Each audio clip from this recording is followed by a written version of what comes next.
तो laws of motion में last time हमने कर लिया apparent weight of a body inside lift. आज हम ना करनी है पुली प्रॉब्लम। सबसे पहले टाइप 1 पुली, और टाइप 1 पुली आपकी ये रही।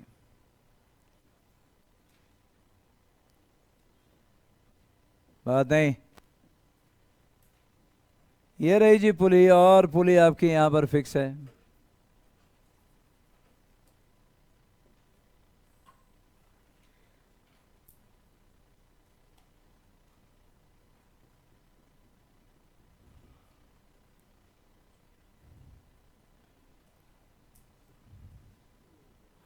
ये रही स्ट्रिंग।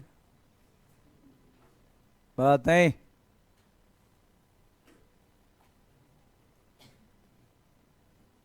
दो मासेस हैं जो दोनों के साइड स्ट्रिंग से लटके हुए हैं। एक मास ये रहा और दूसरा मास ये रहा।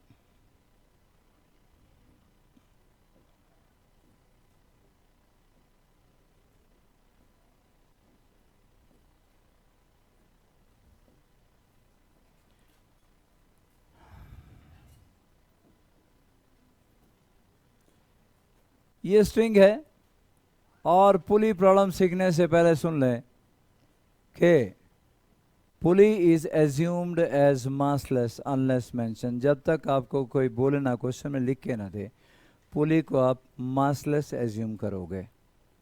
हाँ, अगर मास वाली बोलेगा तो बाद में प्रॉब्लम उसको करेंगे कि मास होगा तो क्या होगा, पर फिलहाल क्योंकि हम स्टार्टिंग में है, pulley is assumed as massless unless mention, जब तक कोई मेंशन ना करे।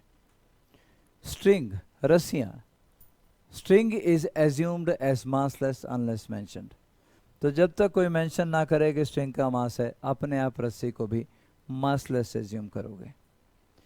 दो मासेस आ गए, एक मास आपका m1 है और दूसरा मास आपका m2 है। क्या था रूल? पहला rule, show all the forces acting on the system, ये रूल था जी। तो भाई फोर्सेस शो करनी है तो सबसे पहले तो मैं क्या करूंगा, वेट इन मासेस का डाउनवर्ड डायरेक्शन में, वर्टिकल डाउनवर्ड डायरेक्शन में। हर बॉडी का, तुम्हारा मास में, तुम्हारा वेट, मेरा वेट, किसी और बॉडी का weight, it always act in vertical downward direction, and weight is external force. Why external force? Weight is due to force of attraction of earth, gravitational force of attraction of earth is weight. तो earth जो पुल कर रही है, हाँ वो external बाहर से ही force आई, अर्थ पुल कर रही है। तो यहां हमारे पास दो फोर्सेस तो ये आगे भाई, इसको लिखूंगा m1g और इसको लिखूंगा m2g।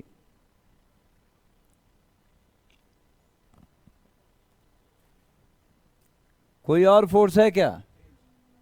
स्ट्रिंग में रस्सी को जब आप खींचते हो तो रस्सी में जो फोर्स प्रोड्यूस होती है उसको F से नहीं रिप्रेजेंट किया करते, उसको लिखते हैं टेंशन। है फोर्स ही है, ऐसा यूनिट उसका भी न्यूटन है। लेकिन स्ट्रिंग में, रस्सी में हमेशा जब भी फोर्स आपको रिप्रेजेंट करनी है तो उसको T से रिप्रेजेंट करेंगे, टेंशन फोर्स है, वो फोर्स ही है, ऐसा यूनिट उसका भी न्यूटन है। F की जगह T से रिप्रेजेंट करेंगे। तो टेंशन कैसे होगी जरा ये सुने। m1g पुली को पुल करेगा, एक्शन रिएक्शन, पुली m1 मास को पुल करेगी अपवर्ड डायरेक्शन में। टेंशन ये रही T, टेंशन ये रही T। जब तक स्ट्रिंग एक ही है तब तक टेंशन एक ही रहेगी। जब तक स्ट्रिंग एक है तब तक टेंशन एक ही रहेगी। तो ये एक ही तो स्ट्रिंग है, यही घूम के उस तरफ गई है ना। यहां भी टेंशन T, यहां भी टेंशन T। टेंशन लगाने का तरीका सीख लो। m2g क्या करेगा? पुली को पुल करेगा, टेंशन कितनी? T। और पुली क्या करेगी? मास को पुल करेगी, टेंशन T। ये इंटरनल फोर्स है टेंशन। और इंटरनल फोर्सेस हमेशा पेयर में एग्जिस्ट करती हैं, एक्शन रिएक्शन पेयर में। फाइनली पूरे सिस्टम में वो कैंसिल भी हो जाया करती हैं। तो टेंशन इज इंटरनल फोर्स। हमने सारी फोर्सेस शो कर दी हैं। पहला रूल था show all the forces acting on the system, हमने कर दी। लेट अस एज्यूम, मैं बोल रहा हूं कि मान लो कि ये डाउनवर्ड डायरेक्शन में एक्सेलरेट करने लगा क्योंकि m2g बड़ा था, और मान लो कि ये अपवर्ड डायरेक्शन में एक्सेलरेट करने लगा और एक्सेलरेशन होगी सेम। क्यों भाई सेम क्यों? ये नीचे की तरफ एक्सेलरेट करेगा, ये स्ट्रिंग नीचे आएगी ना बेटा, तो ये स्ट्रिंग ऊपर ही जाएगी। एक्सेलरेशन दोनों की सेम क्यों? अरे रस्सी से बंधे हुए दो आदमियों की एक्सेलरेशन अलग कैसे हो सकती है? तुम्हें किसी को दो आदमी को बांध दिया जाए तो ऐसे कैसे बोलेगा कि तू अब जा दौड़, मैं तो अपने अलग एक्सेलरेशन से दौड़ूंगा। रस्सी अगर टेंशन में आ गई तो दोनों को एक ही वेलोसिटी और एक ही एक्सेलरेशन से दौड़ना होगा, ठीक? तो यहां पर एक्सेलरेशन अगर इसकी ए है तो इसकी भी एक्सेलरेशन ए है, अपवर्ड डायरेक्शन में लगा दीजिए हमने। अब हमने क्या करना है, यही एक्सेलरेशन अपने को फाइंड आउट करनी है। तो मैं क्या करने लगा हूं, मैं फोर्स इक्वेशन फाइंड आउट करने लगा हूं। फोर्स इक्वेशन बनाना भी सिखाने लगा हूं। फोर्स इक्वेशन फॉर, चलो भाई M2 रूल याद कर लो, लेकिन रूल था शो ऑल द फोर्सेस, मैंने शो कर दिए। दूसरा रूल था resolve all the forces in the direction of acceleration and perpendicular to the, अरे ये तो पहले से रिजॉल्व है यार, ये एक्सेलरेशन की डायरेक्शन में ये सारी फोर्सेस। दूसरा स्टेप बाईपास कर दिया हमने। तीसरा रूल था apply Newton second law in the direction of acceleration. चलो भाई, फोर्स इक्वेशन फॉर M2 और फोर्स इक्वेशन फॉर M2 अगर हम बात करें तो वो नीचे की तरफ जा रहा है, और अगर वो नीचे की तरफ जा रहा है तो हम फोर्स इक्वेशन बना सकते हैं मेरे ख्याल से। क्या बनेगी फोर्स इक्वेशन? क्या बनी बेटा? नीचे की तरफ एक्सेलरेशन तो नीचे वाली फोर्स बढ़ी है और ऊपर वाली कम होगी। 180 डिग्री पे दो वेक्टर हो तो कैसे निकालते हैं? माइनस करके रिजल्ट निकाला जाता है। M2G minus T equal to M2 into a, क्योंकि न्यूटन सेकंड लॉ क्या था? Net external force equal to mass into acceleration. अब नेट एक्सटर्नल फोर्स क्या बनी? M2G। सिर्फ इसको देखना बेटा, इसको बस, और सारा डायग्राम भूल जाओ, सिर्फ इसको M2 को देखना है। तो क्या हुआ? M2G नीचे, T ऊपर। नेट एक्सटर्नल फोर्स कितनी बनी? M2G minus T equal to M2 into a. ये इक्वेशन नंबर 1 बन गई। चलिए भाई, फोर्स इक्वेशन फॉर M1 भी निकाल लेते हैं। फोर्स इक्वेशन फॉर M1 भी निकाल लेते हैं जी। मोहित शर्मा, आप इसके लिए इक्वेशन बनाओ, कुछ नहीं देखना और सिर्फ इसको देखना है आपको, सिर्फ आपको इसको देखना है। अपवर्ड डायरेक्शन में क्या है? T। ये ऊपर जा रहा है, बोल क्या करेगा? ये देख बस, बना equation. Net external force equal to mass into acceleration. वो ऊपर एक्सेलरेट कर रहा है तो ऊपर वाली फोर्स बड़ी है, बोल बे, T माइनस M1G। ये ऊपर जा रहा है तो ऊपर वाली फोर्स बड़ी होगी और नीचे वाली फोर्स छोटी होगी। नेट एक्सटर्नल फोर्स आ गई T माइनस, बोल रहे अंश, M1G equal to M1 into ए के बराबर।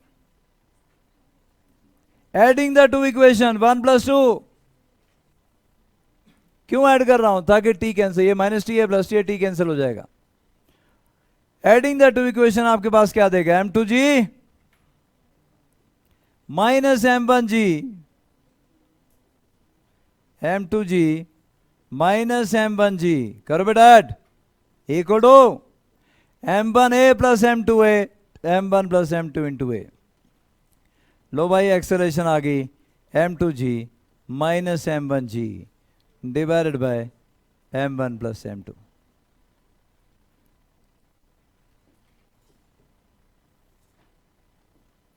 ये पहले फोर्स इक्वेशन फॉर निकाली हमने M1 के लिए, फिर फोर्स इक्वेशन हमने निकाली M2 के लिए, फिर M1 के लिए। दोनों फोर्स इक्वेशन को ऐड कर दिया और ऐड करने के बाद हमारे पास आया क्या? M2G minus M1G divide by M1 plus M2। मैंने आपको कहा था F इक्वल टू M में F क्या है? Net external force acting on the system. M mass of the system, A acceleration of the system. अब सिस्टम में मैंने कहा था एक मास हो सकता है, दो हो सकते हैं, 20 या 200 भी हो सकते हैं, और यहां पर भी इसको एक सिस्टम माना जा सकता है, दोनों मासेस का। इसकी भी एक्सेलरेशन A है और इसकी भी एक्सेलरेशन A है, तो दोनों को एक सिस्टम में मान सकते हैं हम लोग। Net external force acting on the system, ध्यान से सुनो कैसे करना है। मान लो कि इसको आपने स्ट्रिंग को सीधा कर दिया ऐसे, M2G आगे और M1G पीछे, यही है ना बेटा। T minus T zero, T minus T zero, internal forces pair में होते हैं, कैंसिल हो जाती हैं, जीरो हो गया। तो ये क्या बना, M2G minus M1G। Net external force कितनी आ गई, M2G minus M1G। Mass of the system क्या आ गया, M1 प्लस M2, यही ना बेटा। तो यहां हम कर रहे हैं force equation for the entire system, force equation for the entire system, force equation for the entire system. और उसमें क्या है, M1 और M2 है। क्या बनी बेटा, बोलो, नेट एक्सटर्नल फोर्स कितनी बनी, M2G माइनस M1G। क्या होती है net external force, mass of the system M1 plus M2 into a. बेटा जो काम आपने इतने मुश्किल से किया था वो एक लाइन में हो गया, M2G minus M1G divided by M1 plus M2। ये तो सेम आंसर नहीं आ गया, M2G minus M1G divided by M1 plus M2। तो अगर आपको स्कूल में करना है तो ऐसे करोगे, और आपको MCQ जब सॉल्व करनी है वहाँ आपको कोई नहीं पूछ रहा है आपके एक्सेलरेशन कैसे आई, स्कूल में भी कर सकते हो ऐसा। पूरे forming the equation of entire system, ये सारे स्टेप बाईपास हो जाएंगे आपके, कुछ नहीं करना पड़ेगा, सीधा एक लाइन में एक्सेलरेशन आ रही है।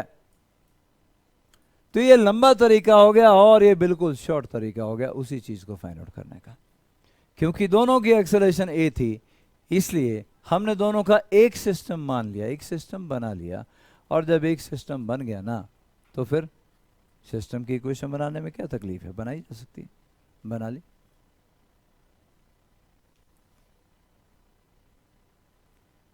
अब ये जो ए आ गया, इस ए की वैल्यू इक्वेशन नंबर 1 या 2 में डालोगे तो टी आ जाएगा बेटा, निकालो टी, शाबाश। सब्स्टिट्यूट वैल्यू ऑफ एक्सेलरेशन, इसको बोल दिया मैंने इक्वेशन नंबर 3, ये बोल दिया equation number 4। Substitute equation number 4 इन इक्वेशन नंबर 1 या 2, किसी में कर दो।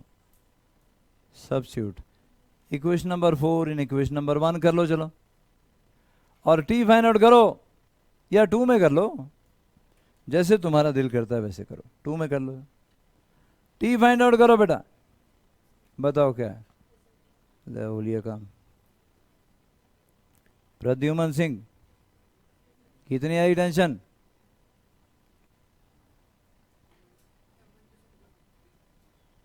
मतलब सॉल्व करना भी नहीं आता चीजों को।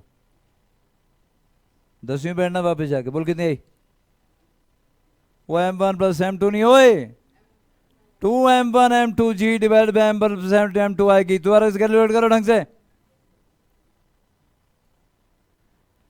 जब इसको एक्सेलरेशन को इक्वेशन नंबर 2 में या इक्वेशन नंबर 1 में डालोगे तो आएगी एक्सेलरेशन, और एक्सेलरेशन आएगी 2M1 M2G divide by M1 plus M2। Number 2 बेटा टाइप, ये रही भाई टाइप 2 पुली।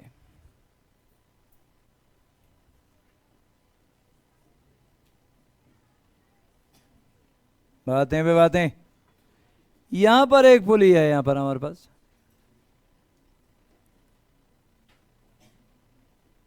बातें बातें, एक ब्लॉक ये है और भाई दूसरा ब्लॉक ये रहा।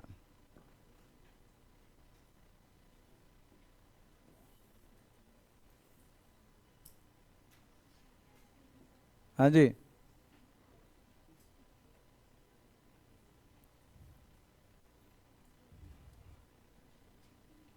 यहां से स्ट्रिंग आई और यहां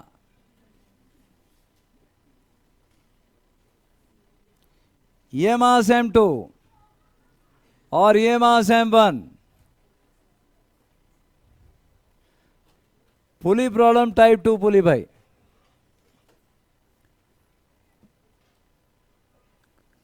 पहला क्या, अप्लाई ऑल द फोर्सेस। कौन सी फोर्सेस हैं, M2G, और ये इसको पुल करेगा, ये इसको पुल करेगा, टेंशन, स्ट्रिंग एक ही है यहां से यहां तक। फिर क्या करेगा, ये पुली इसको पुल करेगी, ये पुली को पुल करेगा, टेंशन। और कौन सी फोर्स, m1g डाउनवर्ड डायरेक्शन में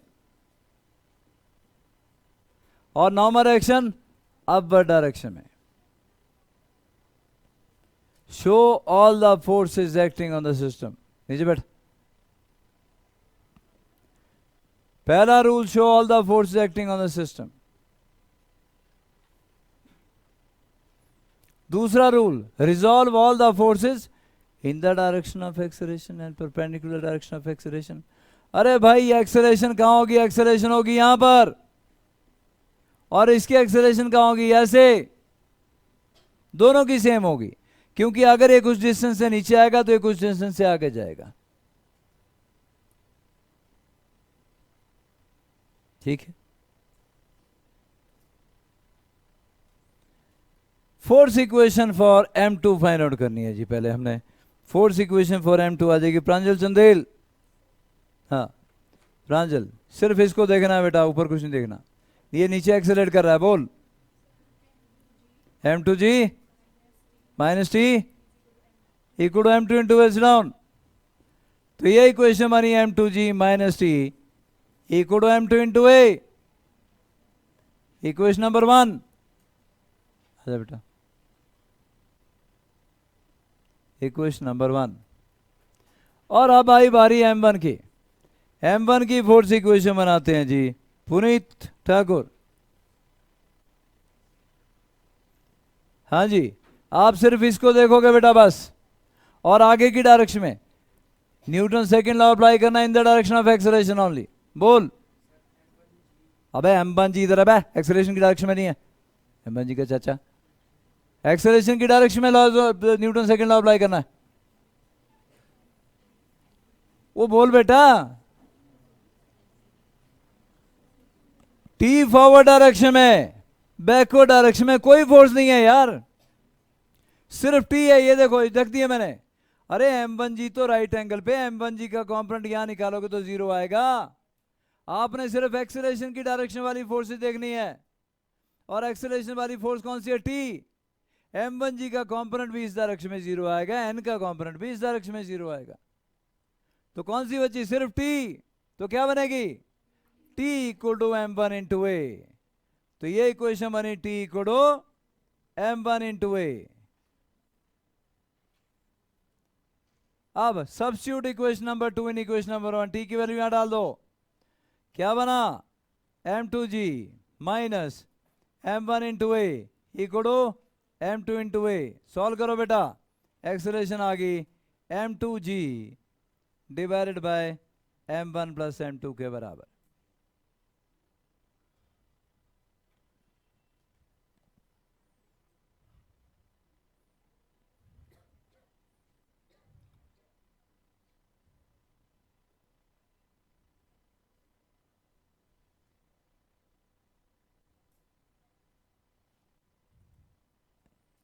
बैठो नीचे.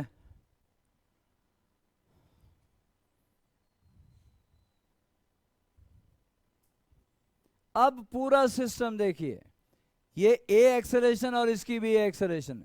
एज्यूम करोगे तुमने इसको सीधा कर दिया, स्ट्रेट कर दिया, तो m2g फॉरवर्ड डायरेक्शन में t minus T 0, t minus T 0 pair में होगी, कैंसिल हो जाएगी. m2g फॉरवर्ड डायरेक्शन में, बैकवर्ड डायरेक्शन में कोई फोर्स नहीं है. तो नेट एक्सटर्नल फोर्स क्या आएगी? m2g.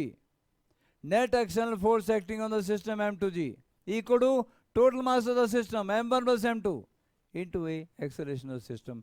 ये जितना हमने जोर लगाया था यहाँ पे एक लाइन में आ गया. A equal to m2g divide by m1 plus m2. Tension निकालनी है तो ए की वैल्यू इसमें डाल दो बेटा, और ए की वैल्यू जब इसमें डालोगे तो टेंशन आपके पास आ गई m1 m2g divide by m1 plus m2. पहले आई थी 2m1 m2g divide by m1 plus m2, अब रह गई m1 m2g divide by m1 plus m2.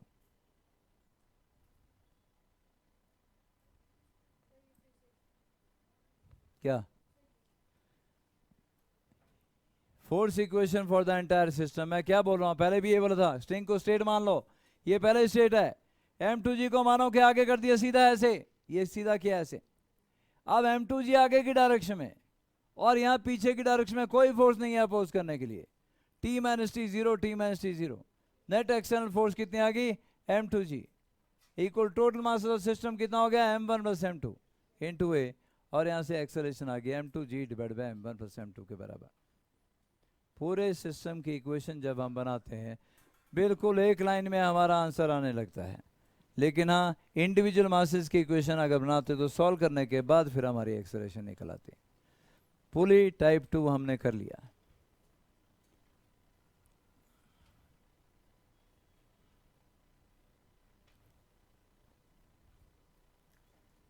क्या हम आगे चलें?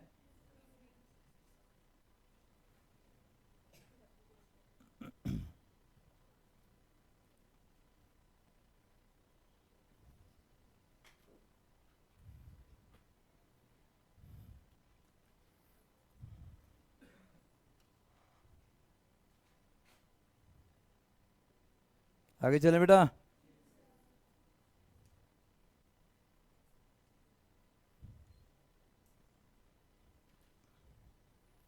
ए की वैल्यू इसमें डाली तो टेंशन भी निकल आई m1 n2 g divide by m plus m2।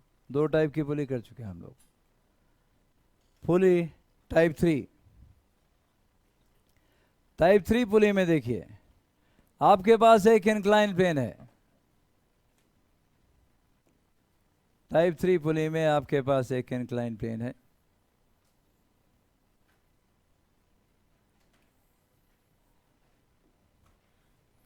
कुछ ऐसा।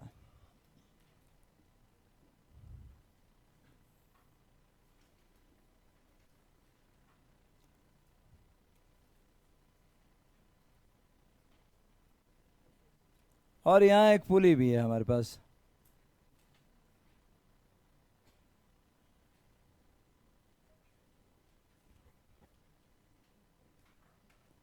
दो ब्लॉक भी हैं जी हमारे पास।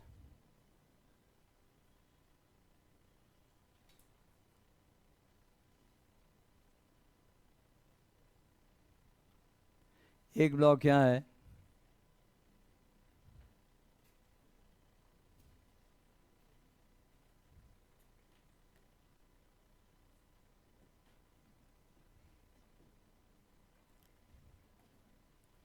और भाई दूसरा ब्लॉक यहां पर है।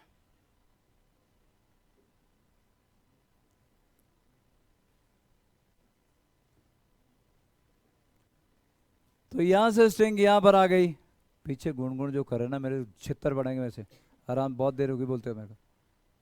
पढ़ना लिखना है नहीं है, बस गुणगुना लगाया हुआ कपे लगे मार रहे हैं।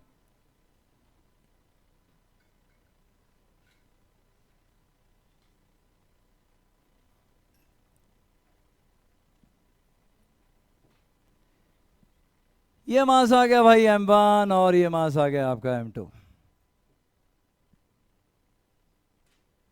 ये m1 और ये m2। कौन कौन सी force apply all the force? ये कौन सी फोर्स? m2g। मान लो ये डाउनवर्ड डायरेक्शन में एक्सेलरेट कर रहा है जी। यहां कौन सी फोर्स लगाऊं? m1g। ये क्या बेटा? थीटा। तो फिर ये कौन सा होगा फोर्स? Normal n। मास कितना है? मास m1 है। मैंने फोर्सेस शो की, लेकिन अभी स्ट्रिंग वाली फोर्स लगाने को है। ये क्या करेगा? ये इस पुली को पुल करेगा, पुली इसको पुल करेगी, टेंशन टी टेंशन टी। ये पुली को पुल करेगा, पुली इसको पुल करेगी, टेंशन टी और tension T. Show all the forces. पहला rule, show all the forces acting on the body. दूसरा rule, resolve all the forces in the direction of acceleration and perpendicular direction of acceleration. इसकी acceleration कहाँ होगी बेटा? ऐसे ऊपर है ना, और इसकी एक्सेलरेशन नीचे। तो रिजॉल्व करने के लिए कौन है? यहां तो कोई नहीं है। यहां है क्या कोई? यहां पर है कोई रिजॉल्व करने के लिए? वो m1g है नहीं है? m1g है। It has to be resolve इस डायरेक्शन में और इस डायरेक्शन में, एक्सेलरेशन की डायरेक्शन में और उसके परपेंडिकुलर डायरेक्शन में। अगर ये एंगल थीटा है तो ये एंगल कितना होगा? थीटा। क्यों? Angle between two lines is always equal to angle between their perpendiculars. इन दोनों लाइनों के बीच का एंगल देखो थीटा है, इन दोनों लाइनों के बीच का एंगल थीटा है। तो इस लाइन का परपेंडिकुलर ये वाला लाइन, इस लाइन का परपेंडिकुलर ये वाला लाइन, ये भी थीटा होगा। होगा जी? तो m1g का कंपोनेंट थीटा की डायरेक्शन बोलो। m1g को सिर्फ परपेंडिकुलर डायरेक्शन बोलो। m1 g sin theta incline plane के ऊपर, या mg sin थीटा को फोर्स आती है परपेंडिकुलर डायरेक्शन में, mg cos थीटा की फोर्स आती है। चलो जी, अब कम से कम मैं ऐसा करूं कि mg तो हटा दूं ना, m1g तो हटा दूं ना बेटा, उसके दो कंपोनेंट निकाल लिए है ना, मैंने दो कंपोनेंट निकाल लिए जी, एक ही आ गया और एक ही आ गया। अब m2g नीचे जा रहा है, फोर्स इक्वेशन फॉर m2 क्या आएगी, m2g minus T equal to m2 into a, यही आएगी, m2g minus T equal to m2a। Force equation for m1 इसकी, ये ऊपर जा रहा है, क्या इक्वेशन बनाओ इसकी, t माइनस, बोलो t minus mg sin theta equal to m1 into A, right.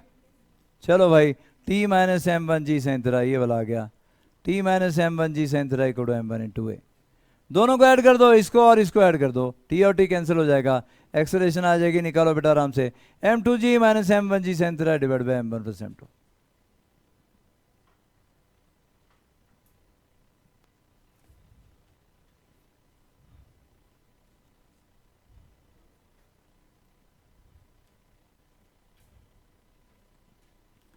दोनों इक्वेशन को ऐड करना है, ऐड करने के बाद देखो ये आ रहा है कि नहीं आ रहा है।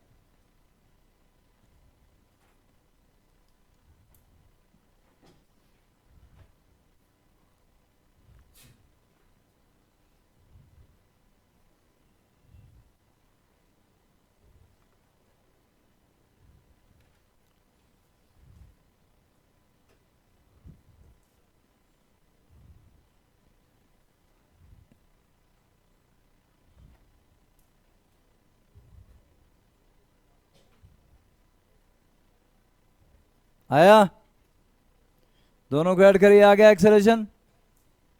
अब एक्सेलरेशन की वैल्यू इनमें से किसी एक में अगर डालोगे तो टेंशन ही आएगी, m1 m2g 1 plus sine theta divide by m1 plus m2। और मजेदार बात और देखें कि अगर थीटा 90 होगा, मतलब ये ऐसे होगा वहां दूसरा, तो साइन 91 1 प्लस 1 2, वही आंसर आ जाएगा। तो पहली वाली पुली का था 2m1 m2g divide by m1 plus m2। तो अगर इंक्लाइन है तो आंसर आ गया m1 m2g into 1 plus sine theta. लेकिन अगर सिंपल पुली होती पहले वाली तो थीटा 90 होता, और थीटा 90 होने का सीधा सा मतलब है साइन 91 होता। आपका टेंशन का आंसर आता है m1 m2g divide bye into 1 plus sine theta divide bye क्या m1 प्लस m2। पूरे सिस्टम के लिए बनाओ फोर्स इक्वेशन, पूरे सिस्टम के लिए।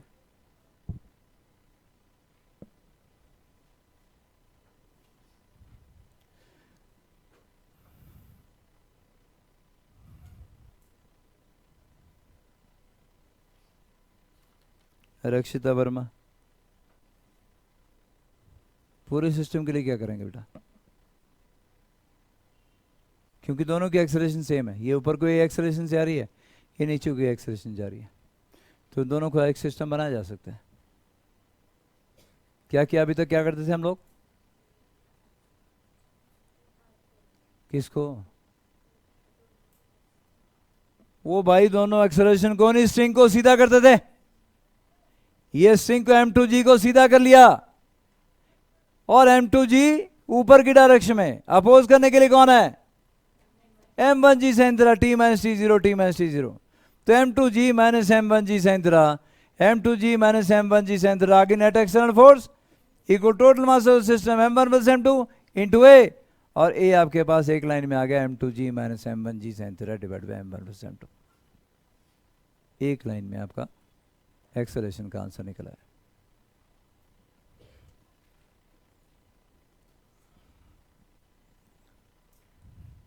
तो जब आपको एमसीक्यू करने होंगे तो आपको ये फॉर्मूला डायरेक्ट यूज करना है एक्सेलरेशन का, वही आंसर आ रहा है, जो ऐसे आ रहा है वही वैसे आ रहा है। तो वो आपने, क्योंकि 1 मिनट के अंदर प्रॉब्लम को सॉल्व करना होता है, पूरे सिस्टम की आप इक्वेशन बनाओगे, और सिस्टम की इक्वेशन बना के एक लाइन में आपका एक्सेलरेशन का आंसर निकलता है।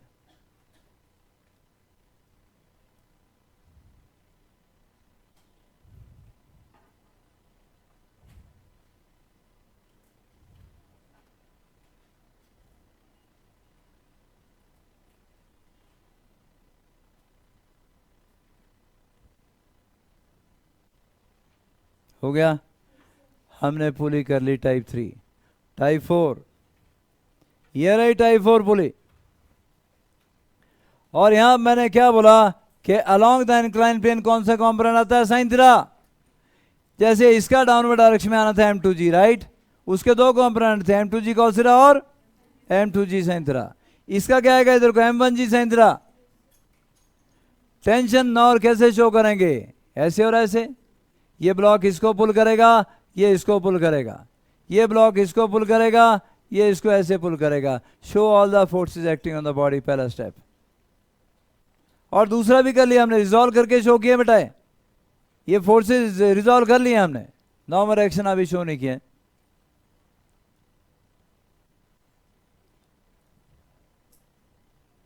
और क्या माना कि m2g sin थीटा 2 बड़ा है और उस डायरेक्शन में बॉडी एक्सेलरेट कर रही है। हमने माना कि बॉडी इधर को एक्सेलरेट कर रही है। एक ही स्टेप में आप कैसे निकालेंगे, अगर एक ही स्टेप में निकालनी है तो नेट एक्सटर्नल फोर्स कितनी बनी आप, m2g sin theta 2 minus m1g sin theta 1, दोनों को स्ट्रेट करो सीधा, m2g sin theta 2 minus m1g sin theta 1 equal to m1 plus m2 into है। तो m2g sin theta 2 minus m1g sin theta 1 divide by m1 plus m2, सीधा सीधा acceleration आ गया हमारे पास। पूरे सिस्टम की इक्वेशन बनाई मैंने। पर अगर आप m1 की इक्वेशन फाइंड आउट करना चाहते हो तो क्या करोगे,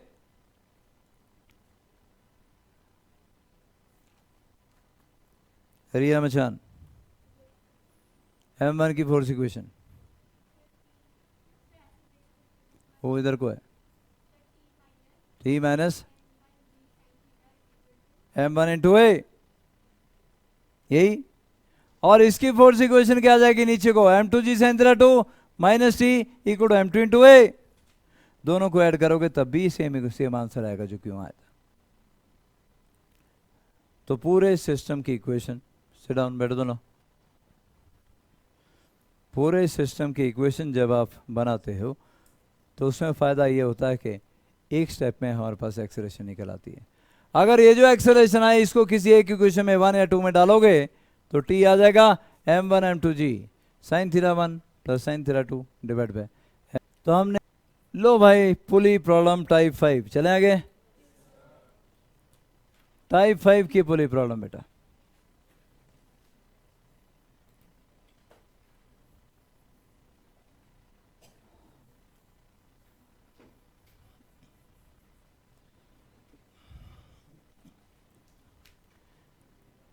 ये आ गया नॉर्मल एक्शन और ये आ गया मास इसका, कैपिटल एम इसका मास ले लिया बेटा हमने, capital M is mass of this block, ठीक है। एक्सेलरेट ये आगे कर रहा है और ये डाउनवर्ड डायरेक्शन में कर रहा है, ये स्मॉल एम मास है।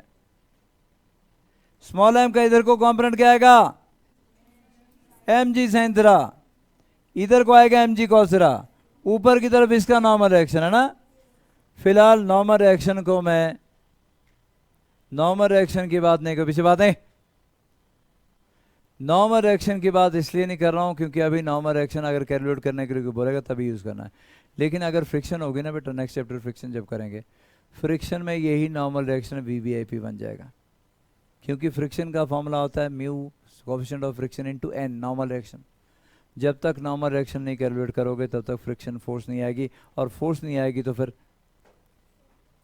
न्यूटन सेकेंड लॉ लगा नहीं पाओगे कहीं भी।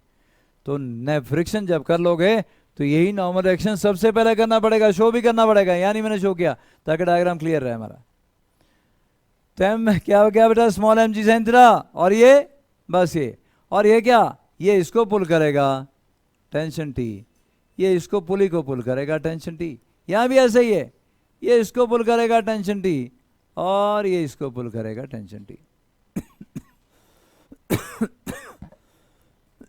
यही है बेटा।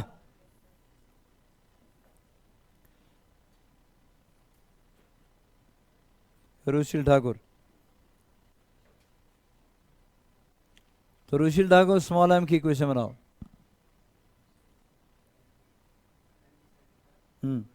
टी इक्वल टू एम है, तो इसकी इक्वेशन बनी एम जी साइन थीटा, यही ना बेटा, minus T is equal to m into a, आगे वाली फोर्स माइनस पीछे वाली force equal to m into ए।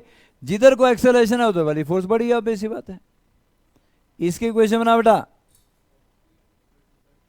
बिल्कुल t equal to capital M into a, पीछे वाली कोई फोर्स नहीं है, t equal to capital M into a, तो इसकी इक्वेशन आ गई t equal to capital M into a.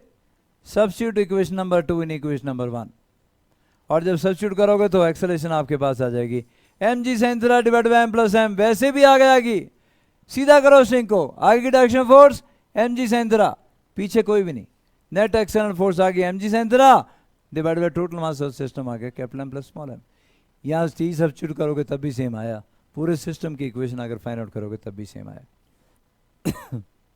और एक ही वैल्यू अगर टी में डाल दोगे तो टेंशन आगे बेटा। अब ये थोड़ा सा मुश्किल वाली प्रॉब्लम है, ध्यान से देखिएगा।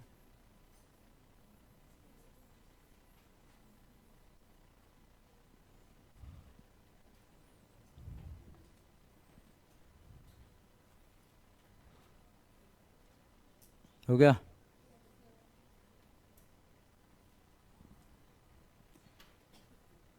यहां देखिए हमारे पास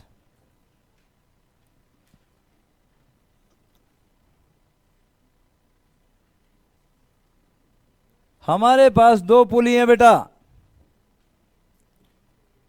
एक ये वाली पुली जो कि फिक्स है, यहां पे फिक्स पुली, ये मूव नहीं कर सकती, और दूसरी पुली ये मूवेबल पुली है जो कि ऊपर नीचे मूव कर सकती है। ये फिक्स पुली है और ये मूवेबल पुली है जो कि ऊपर जा सकती है और नीचे जा सकती है। तो दिस इज फिक्स पुली और ये मूवेबल पुली है।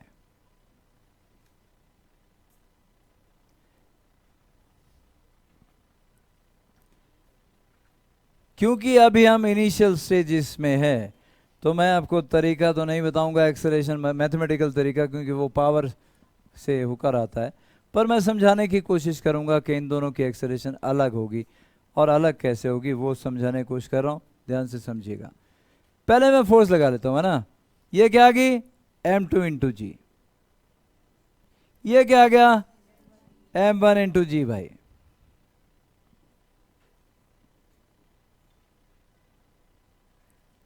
मान लो कि m2 अपवर्ड डायरेक्शन में जा रहा है, ध्यान सुनिएगा जी।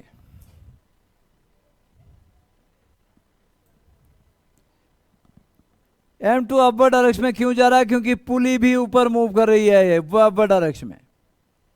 पुली कहां मूव कर रही है बेटा? अपवर्ड डायरेक्शन में। मान लो कि पुली x डिस्टेंस से ऊपर मूव गई, बहुत ध्यान सुनना बेटा, पुली x डिस्टेंस से ऊपर मूव कर गई, ये वाला डिस्टेंस x है। स्ट्रिंग कितने से फ्री हो जाएगी? x स्ट्रिंग इधर है, x इधर है, 2x, क्योंकि अब स्ट्रिंग कैसे जाएगी? ऐसे ऐसे जाएगी ना बेटा स्ट्रिंग। अब पुली जब ऊपर जाएगी तो स्ट्रिंग ऐसे होगी, तो स्ट्रिंग x इस तरफ है, x इस तरफ है, 2x स्ट्रिंग फ्री हुई। जो स्ट्रिंग फ्री हुई वो किसको मिली? इसको m1 को। मतलब अगर पुली x डिस्टेंस से ऊपर जाएगी तो m1 2x डिस्टेंस से नीचे आएगा। क्या मेरी बात समझ रहे हो?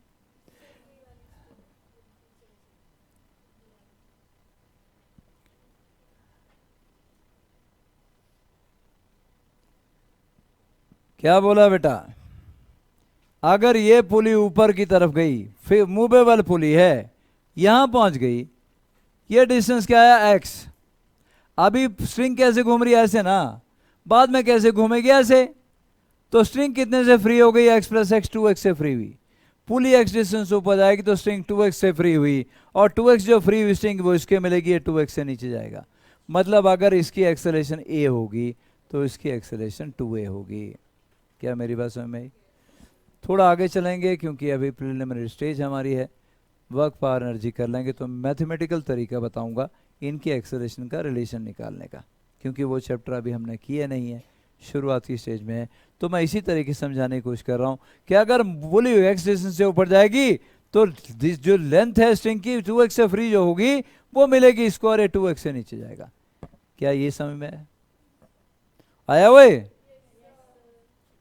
अगर इसकी एक्सेलरेशन ए होगी, मैं ये बोल रहा हूं, अगर इसकी एक्सेलरेशन ए होगी तो इसकी एक्सेलरेशन क्या होगी? 2a होगी बेटा। तो इसकी एक्सेलरेशन 2a होगी डाउनवर्ड डायरेक्शन में। अब एक चीज क्लियर हो गई, और वो क्या था? एक चीज जो क्लियर हुई वो ये हुई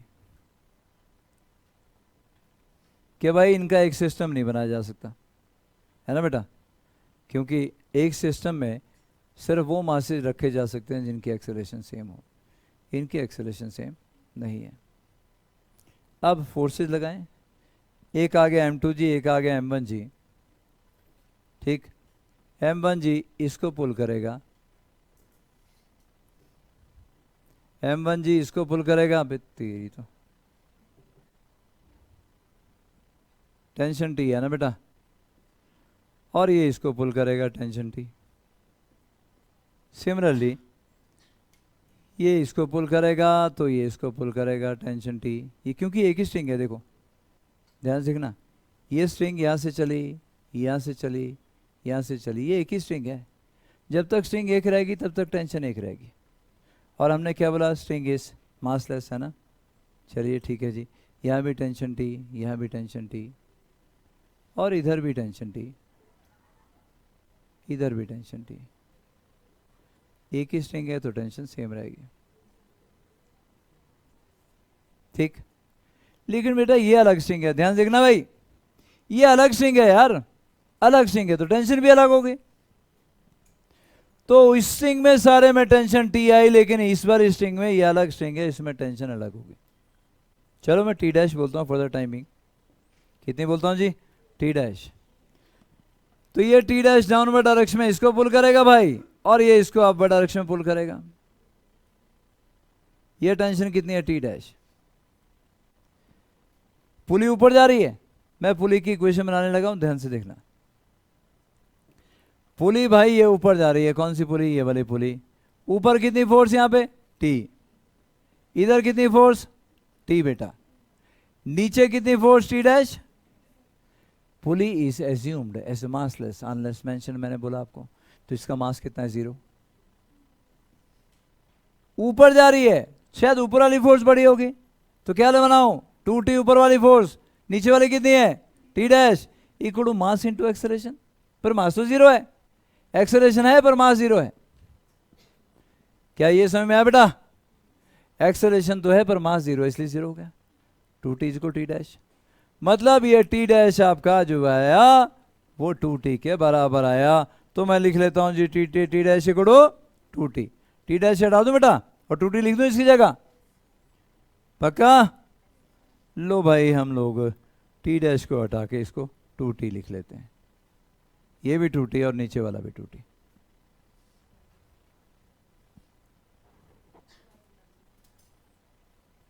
ऊपर वाली फोर्स क्या है? 2t। नीचे वाली क्या बोली थी? T dash. ये जा रहा है ऊपर, हमने ऊपर एक्सेलरेट करता हुआ माना, तो मतलब ऊपर वाली फोर्स बड़ी होगी। कितनी ऊपर वाली फोर्स? 2t। नीचे वाली कितनी? T dash. क्या है? Net external force equal to mass into acceleration. Net external force क्या बनी? 2t minus T dash equal to m into 0। T dash 2t के बराबर आ गया, मतलब जितनी फोर्स ऊपर है उतनी फोर्स नीचे आ गई, 2t। यहां तक समझ लो, अगर किसी को कोई प्रॉब्लम हो तो बताएं। और हम ये भी बोल चुके हैं कि दोनों की एक्सेलरेशन अलग होगी, दोनों की एक्सेलरेशन अलग होगी, इसलिए एक सिस्टम तो नहीं बना सकते। पर हाँ, दोनों को अलग अलग डील जैसे हम पहले करते हैं वैसे तो कर ही सकते हैं ना, ठीक है ना बेटा?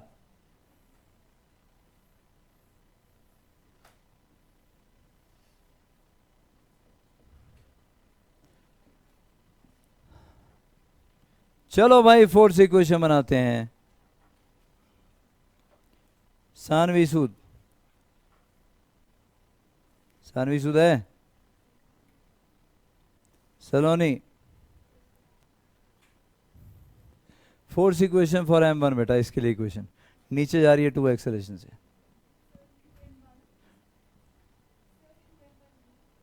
वो m1 है, वो एक्सेलरेशन है 2 है, मास m1 है और नीचे जा रहा है 2 एक्सेलरेशन से।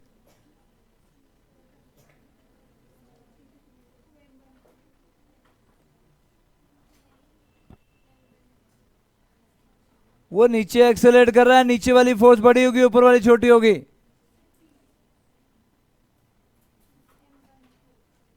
तो लिखवाना, क्या लिखूं? उस समय नहीं हुआ क्या बेटा, तुमसे इतने सारे एग्जाम्पल कर लिए, सोई थी। फिर तो M1 जी माइनस टी वो बोलना है, क्यों नहीं बोल रही है? वो यहां से देख लिया तूने, तो मैं बाद में 2 से मल्टीप्लाई किया, उसको उसके ऊपर फंसी हुई है। तो क्या आएगा? नीचे वाली फोर्स M1 जी, ऊपर वाली force T, equal to M1 into 2a। Acceleration 2a है, M1 इंटू 2a। अब तू M2 की इक्वेशन बोल के आएगी। ये ऊपर जा रहा है एक्सेलरेशन के साथ, सिर्फ इसको देखना है बस। ये 2t माइनस M2g। M2g बनेगा न्यूटन बेटा, M2 तो मास है सिर्फ, M2 इंटू ए बनती है force, M2 into g minus M2g M2 into a. तो फोर्स इक्वेशन फॉर M2 बनी 2t minus M2g equal to M2 into a. यहां 2t आ गया बेटा, और मुझे इक्वेशन को सॉल्व करना है, कैंसिल करना है, तो मैं इस इक्वेशन को क्या करता हूं, मल्टीप्लाई दिस इक्वेशन बाय 2, ताकि यहां भी 2t आ जाए। फिर बना अठिया 2m1g minus 2t equal to 4m1a बना। ये इक्वेशन नंबर 1, इक्वेशन नंबर 2, दोनों को ऐड कर दो, 2t और 2t कैंसिल हो जाएंगे, और आपके पास एक्सेलरेशन देखो ये आ रही है कि नहीं आ रही है, 2m1g minus m2g divide bye 4m1 plus m2। बैठ।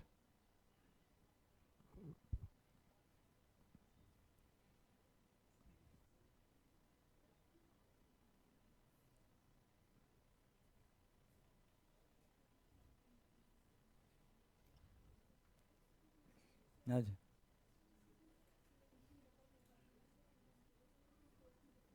है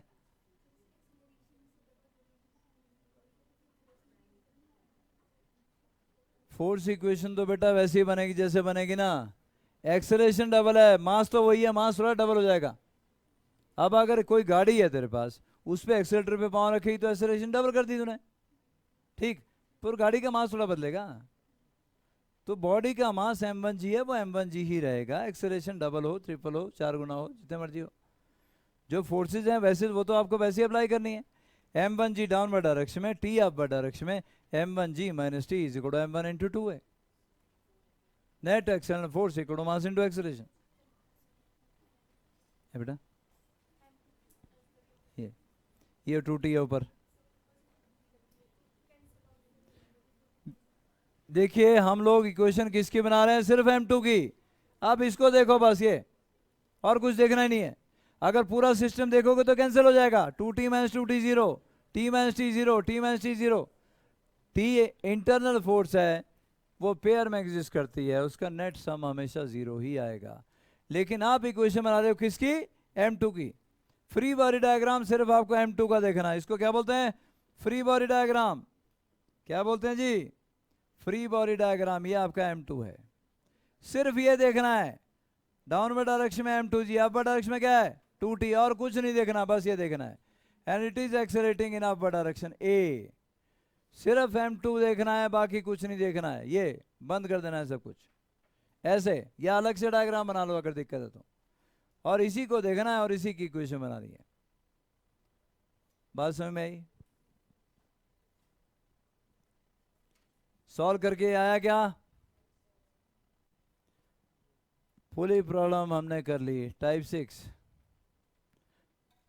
और ये आसान नहीं है, थोड़ी मुश्किल है, क्योंकि इसमें दोनों मासेस की एक्सेलरेशन अलग आती है, और दोनों मासेस की एक्सेलरेशन अगर अलग आई तो बहुत सीधा सा मतलब ये है, क्या बेटा, कि आप एक सिस्टम नहीं कंसिडर कर सकते उसका। और अगर एक सिस्टम नहीं कंसिडर कर सकते तो फिर अलग अलग इक्वेशन M1 M2 की बनानी पड़ेगी, उनको सॉल्व करना होगा, तब हमारा आंसर आएगा। ठीक है बच्चों, कर लिया? चलूं आगे। पुली प्रॉब्लम टाइप 7, ये भी वैसा ही है। देखो ये M2 मास है, ग्राउंड पे पड़ा है, 2 पुली है बस इसमें, और ये M1 है। आप जानते हो ये क्या आएगा, ये वाला क्या आएगा बेटा, M1G sine theta, right, M1G sine theta. और ये क्या आएगा, टेंशन T, टेंशन T इधर भी होगी। ये M2G, ये भी टेंशन, क्योंकि स्ट्रिंग एक ही है बेटा, एक ही स्ट्रिंग है। देखो ये जब तक स्ट्रिंग एक है तब तक टेंशन एक ही होगी। तो फाइनली हम बोलेंगे क्या, M1G साइन थीटा, क्योंकि एक्सटर्नल फोर्स यही आएगी, अपोजिंग कोई नहीं है। और अगर आपको अलग अलग इक्वेशन भी बनानी है तब भी फोर्स इक्वेशन फॉर M1,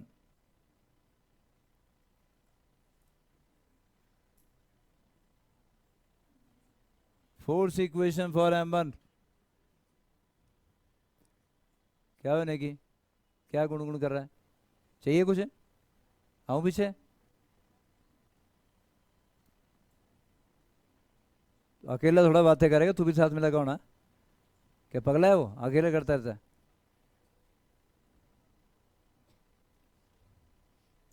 शन्य मचान है,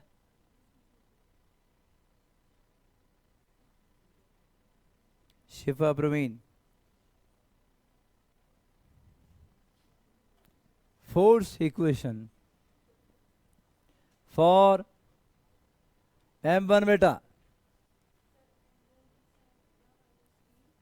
M1G sine theta minus T बिल्कुल इक्वल M1 इंटू ए। शिफा फोर्स इक्वेशन फॉर M2 बेटा,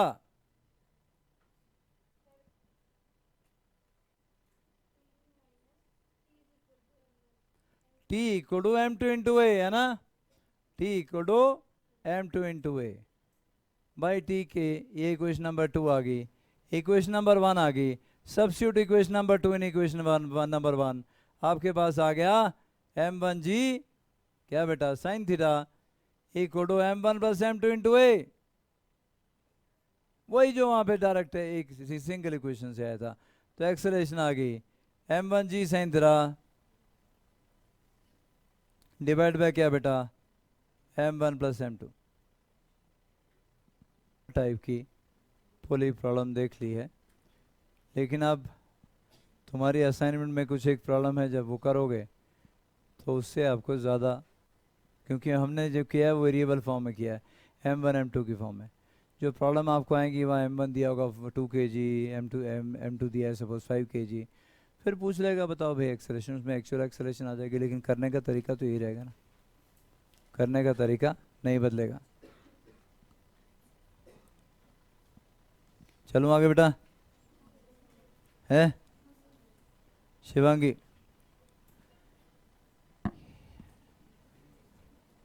चलो ये रहने दो अभी, ये भी मूवेबल पुली की प्रॉब्लम है, अभी रहने दो, पहले ये सिंगल वाली जो है वो सॉल्व कर लो, ठीक है। ये आप कर चुके हैं, नोट करने की जरूरत नहीं, पहले करवा दिया मैंने आपको। Acceleration of block on horizontal surface, recall करवा रहा हूँ बस, ऑलरेडी बता चुका हूँ। अगर फोर्स ऐसे हॉरिजॉन्टल अप्लाई करोगे ना बेटा, ये आ गया mg, show all the forces acting on the block, यही था ना फर्स्ट रूल, ये आ गया mg, ये आ गया n ऊपर, ठीक है।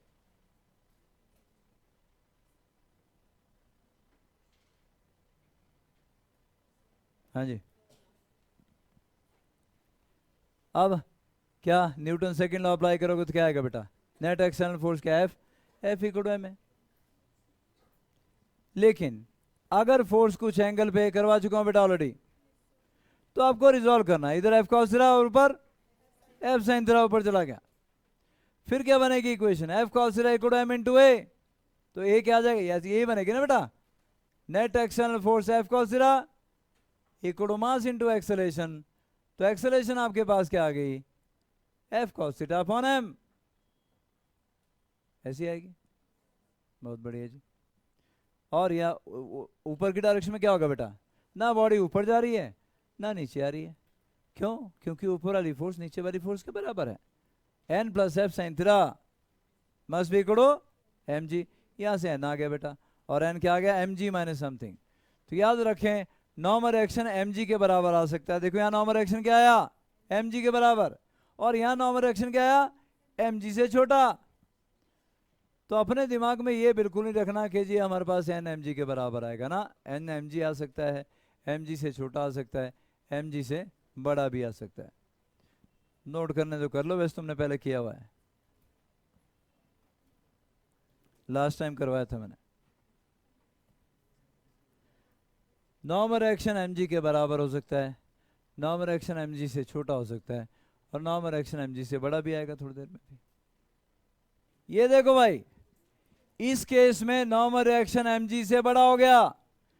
जब आपने फोर्स ऐसे लगाई डाउनवर्ड डायरेक्शन में, तो ये आ गया थीटा, और इस एफ के दो कॉम्पोनेंट आ गए, थीटा की डायरेक्शन में F cos theta, perpendicular direction में एफ साइन थीटा। तो एफ कॉस थीटा आगे आ गया, एफ साइन थीटा नीचे आ गया।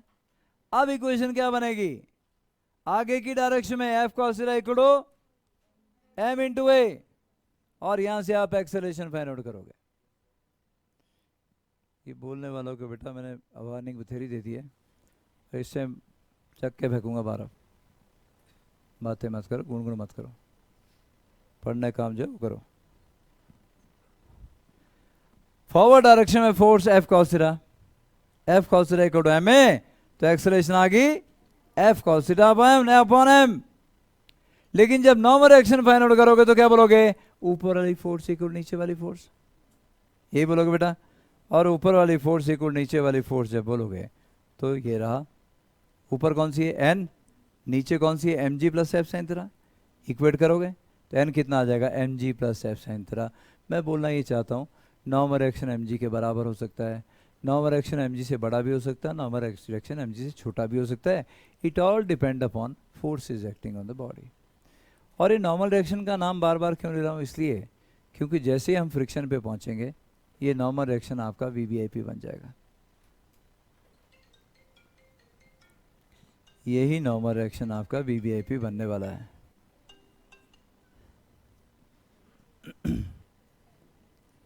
एक और नोट करना बेटा, इम्पल्स फोर्स और टाइम के प्रोडक्ट को इम्पल्स कहा जाता है। फोर्स और टाइम के प्रोडक्ट को इम्पल्स बोला जाता है। और देखिएगा न्यूटन सेकेंड लॉ क्या बोलता है, F equal to D P upon D T, rate of change of linear momentum. तो डी पी क्या हो जाएगा, एफ डी टी है ना बेटा, डी पी क्या हो जाएगा, एफ इंटू डी टी। इसी को हमने डी जे बोल दिया, जे से रिप्रेजेंट करते हैं इम्पल्स। छोटी सी इम्पल्स के आगे D P change in momentum के बराबर, या फोर्स इंटू टाइम के बराबर। एफ आ गया डीपी अपॉन डी टी बेटा, डीपी आ गया एफ डी टी। इसी डीपी को हम क्या बोल रहे हैं, D J, small impulse. J से इंपल्स को रिप्रेजेंट किया जाता है। तो product of force and time is known as impulse, या फिर इंपल्स क्या होगी, change in linear momentum is also known as impulse. यही तो आया डीपी। अगर आप डीपी को या डीजे को तीनों तरफ इंटीग्रेट कर दो, चलो इंटीग्रेट करोगे तो डीजे का इंटीग्रेशन क्या बनेगा, जे, राइट। डीपी का integration P1 to P2, P बनेगा P2 माइनस P1, और FDT का 0 टू T के लिए F एवरेज। एक चीज़ और कि मैं एवरेज फोर्स की बात कर रहा हूँ। इम्पल्स कब बोलते हैं हम लोग, इम्पल्स वर्ड तब यूज़ किया जाता है जब बहुत ही स्मॉल टाइम के लिए कोई फोर्स सेट करती है। जैसे दो बॉडी आपस में कोलाइड कर गई, अब कोलाइड जब करेंगी तो कोलाइड करेंगी और उसके बाद दूर हो जाएंगी। बहुत कम टाइम, जो है ऊपर से तुमने कोई बॉडी फेंकी, बॉल फेंकी, बॉल जमीन से टकराई, टकराई पर बहुत ही कम टाइम के लिए, यार उसी टाइम वापस आ गई वो। तो बहुत कम टाइम के लिए जब कोई फोर्स एक्ट करे, ऐसी फोर्स को इम्पल्सिव फोर्स का नाम दिया जाता है। और इम्पल्सिव फोर्स यूजुअली पता कैसे होती है बेटा, पहले 0 फिर एकदम से बढ़ती है बहुत ही कम टाइम में, और उसके बाद एकदम से 0 भी हो जाती है। इम्पल्सिव फोर्स, ये फोर्स है बेटा, और ये टाइम। फोर्स तो वेरिएबल है, तो यहां पर फोर्स अगर वेरिएबल है तो यहां तो हमने कांस्टेंट लेके बाहर निकाल दी, इसलिए बाहर निकाल दी कि हम एवरेज फोर्स कंसीडर कर रहे हैं। हम बोल रहे हैं भाई ये ना लेके हम एक एवरेज फोर्स ले लेते हैं इतनी, ना जीरो ले रहे हैं ना मैक्सिमम ले रहे हैं, बीच जैसे में एवरेज फोर्स हमने ले ली, ताकि इसकी इंपल्स जो है, इंपल्स क्या आएगा, F into T, area under F T graph, F into T ना बेटा, area under F T graph, area under force time graph is impulse, F into T. तो यहां हम क्या बोले यार, फोर्स तो भाई लगातार वेरी कर रही है, तो एवरेज फोर्स ले लेते हैं ना ज्यादा ना कम, एवरेज फोर्स ले ली, और कुछ ऐसे ली कि इसका एरिया क्या आ जाए, इस एरिया के बराबर आ जाए, मतलब F average into T, time same रखना है, must be equal to area under here. तो हमने एफ एवरेज फाइंड आउट कर लिया, और इसी वजह से एफ एवरेज इंटू टी को, एफ एवरेज को बाहर निकाल लिया। अदरवाइज कांस्टेंट नहीं थी फोर्स, पर हमने बाहर निकाल लिया, हमने कांस्टेंट एवरेज निकाल ली एक और बाहर निकाल ली, डी टी का इंटीग्रेशन टी है ना बेटा। तो क्या आ गया, J equal to P two minus P one, या एफ एवरेज इंटू टी, ये हमारे पास होती है इंपल्स। तो हम डेफिनेशन लिख लेते हैं जी,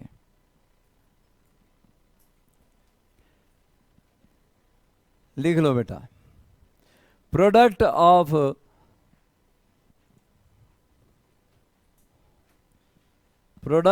force and time for which the force act, product of force and time, बल्कि एवरेज फोर्स देखो, product of average force and time for which the average force acts is known as impulse.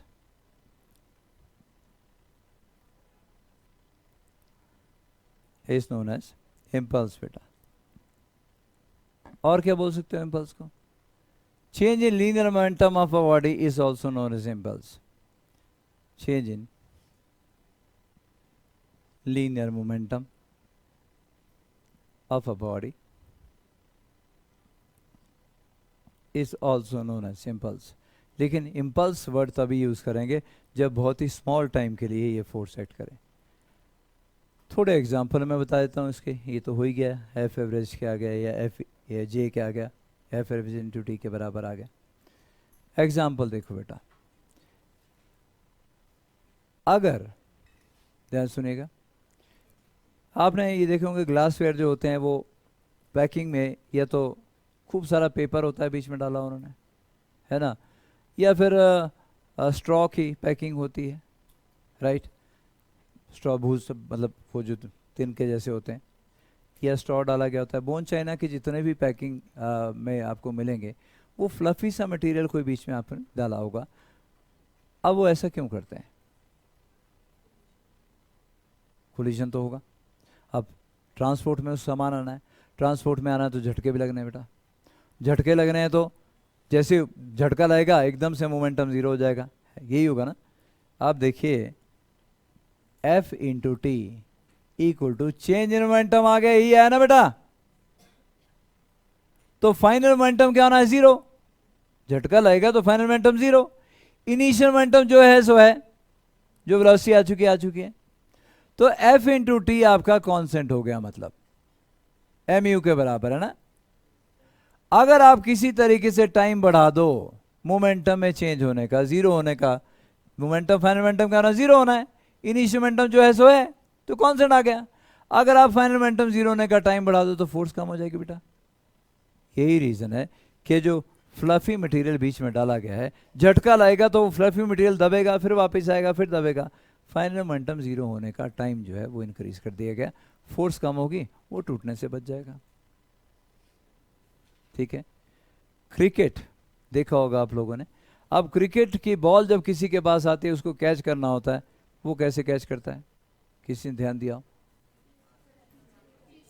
पीछे को। Ball आ रही है तो ball आएगी, ऐसे करेगा, फिर पीछे लेके आएगा साथ में। उसके पास तरीके और भी थे। तरीके क्या थे? बॉल आई फटाफट झपकड़ी लालची की तरह फटाफट पकड़े चलते बने। और दूसरा तरीका यह था कि जैसे बॉल आ रही सुस्तराम की तरह आई, हो गई, बोले जो हो गया आउट हो गया, चलो ठीक है। लेकिन वो ऐसे करता है, ऐसे। तो क्या स्टाइल मार रहा है वो? बॉल आ गई और फिर साथ में पीछे लेके आ रहा है। क्यों? क्योंकि इनिशियल मोमेंटम बॉल का एम इंटू यू, वो तीनों केस में वही है। जब बॉल आपने पकड़ी, वो वेलोसिटी चेंज नहीं होने वाली, जो तुम्हारे हाथ में आ रही है वो तीनों तीन तरीके से आप कर रहे हो कैच उसको, तीनों केस में एम यू सेम है। अरे फाइनल मोमेंटम भी तो तीनों केस में सेम है, जीरो। रोकना ही है फाइनली बॉल को। तो मतलब चेंज जो है वो चेंज मोमेंटम जो कांस्टेंट हो गया। अब अगर आप F इंटू टी हो गया ना change momentum, F into T, अगर आप टाइम बढ़ा सकते हो मोमेंटम जीरो करने का तो फोर्स कम हो जाएगी। तो वो यही करता है, पकड़ता है और मोमेंटम को जीरो करने का टाइम बढ़ाता है पीछे लाके। टाइम बढ़ गया, फोर्स कम हो गई, हाथ टूटने से बच गया, अच्छी बात है। तो अगर मान लो कि F इंटू टी आपके पास 100 आ गया और पहले केस में टाइम है 1 सेकेंड, 1 सेकेंड में वो उसने रोक दिया, तो फोर्स आ गई 100 न्यूटन। लेकिन बेटा ये टाइम अगर उसने 2 सेकेंड कर लिया तो यही फोर्स आधी रह गई, 50 न्यूटन रह गई। इसलिए वो क्या करता है, हाथ पीछे की तरफ करता है ताकि टाइम बढ़ाया जा सके और फोर्स को रिड्यूस किया जा सके, अपना हाथ टूटने से बचा सके। ठीक हो गया। एक और एग्जांपल देखो जी, ऊपर से कोई बंदा जंप कर रहा है, सीधा ऐसा सॉलिड फर्श है, उस पर जंप कर दिया। अब उस पर जंप कर दिया तो जैसे इनिशियल मोमेंटम तो वही है, वेलोसिटी क्या है 2gh under root h height से अगर उसने जंप मारा है, इनिशियल वेलोसिटी 0 थी, तो final velocity 2gh under root, mass into velocity momentum आ गया उसका टकराने से पहले। टकराने के बाद मोमेंटम क्या होगा, 0। तो भाई वो 0 ही होना फाइनल मोमेंटम। अब उस फाइनल मोमेंटम को 0 होने के लिए सॉलिड फर्श पे टकराएगा आके, तो मोमेंटम 0 होने का टाइम नील हो गया, बहुत ही कम हो गया, फ्रैक्शन ऑफ सेकेंड। इसका मतलब टाइम अगर कम होगा तो फोर्स लार्ज होगी, F into T equal to change momentum. Force large होगी, इतनी लार्ज होगी कि कई हड्डियां टूट जाएंगी। लेकिन अगर नीचे मान लो सैंड रखा है या गद्दे रखे हैं मोटे मोटे और स्प्रिंग वाले गद्दे रखे हैं, उस पर जंप करता है, वो पहले दबेगा फिर वापस आएगा, बहुत देर लग जाएगी उसका मोमेंटम 0 होने में। ठीक है ना बेटा, फाइनल मोमेंटम नीचे दबने में उसको समय अगर लग गया, टाइम बढ़ गया, फोर्स कम हो जाएगी, हड्डियां टूटने से बच जाएंगी। ये इम्पल्स है। ट्रेन में बैठे हो, शिमला वाले कम बैठते हैं वैसे, क्योंकि यहाँ से टाइम बहुत लगता है कलकत्ता तक का। बस में जल्दी पहुँच जाते हैं, ट्रेन में 6 घंटे में पहुँचते जाके। तो ट्रेन के डिब्बे भी देखें, अगर ट्रेन के डिब्बों के बीच में देखे होंगे तो उसको बफर बोलते हैं बेटा, 2 रॉड जैसी होती हैं, वो आपस में इस तरीके से ये ऐसा ऐसे, और यहां पर आगे पता है क्या पर होता है, ये छोटे छोटे होल होते हैं, यहाँ ऑयल होता है, यहां भी ऐसा ही है, यहां होल है और यहां पर आगे ऑयल भी है। तो होगा क्या, होगा ये कि जब वो एक दूसरे से टकराते हैं, अंदर वाले बंदे पुट्ठे पड़े होते सारे।